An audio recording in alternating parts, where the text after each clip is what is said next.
Jeg vil gerne vise, hvordan du konfigurerer e-mail på iPhone og iPad. Jeg viser et eksempel på en iPad. Du starter med at gå til indstillinger. E-mail, kontakter, kalender og tilføj konto. Her vælger du andre nederst og tilføj e-mail-konto. Her udfylder du først og fremmest dit navn, den e-mail du ønsker at tilknytte,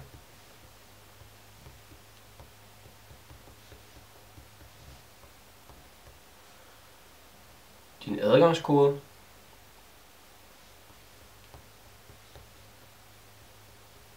og klikker næste.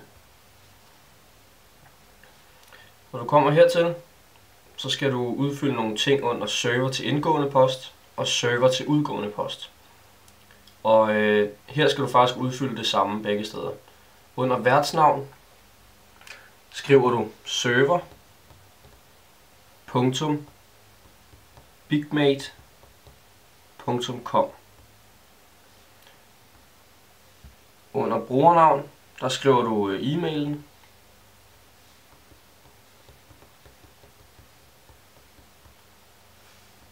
Og adgangskode, der skriver du din adgangskode.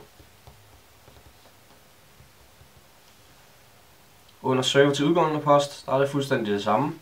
Skriver server.bigmate.com, dit brugernavn, som er e-mailen,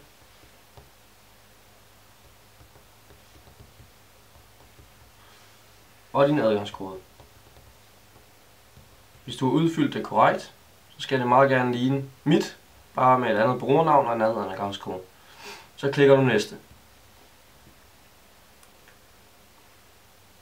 Og arkiver. Så er kontoen tilføjet. På listen her under dine e-mails, der kan du se alle de tilknyttede konti, som du har. Og den netop oprettede e-mail, den vil være i bunden. Og den ligger her. Klik ind på den nederst. Og klik på konto. Herfra kan du se alt det, som du har udfyldt. Nu klikker du på server til udgående post her. Og klikker på primær server øverst. Der kan du se værtsnavn, brugernavn, adgangskode, brug SSL. Det er vigtigt, den er slået til. Den skal være grøn. Hvis ikke den er det, så gør det nu. Den skal være slået til. Serverport.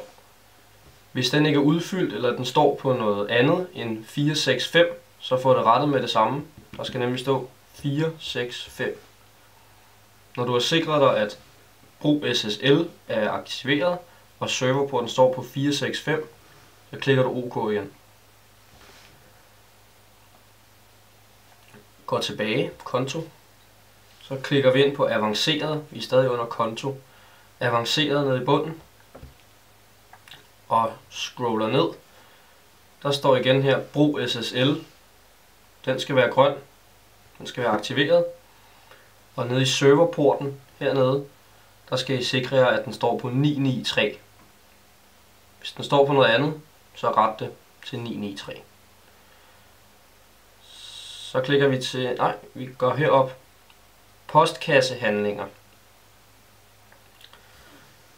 Prøv at gå ind på send. Og sætter et flueben nede på send hernede. Det sikrer, at I kan se sendte beskeder i jeres e-mail. Nu er din e-mail konfigureret. Du går tilbage. Og nu kan du tilgå din indbakke fra din e-mail.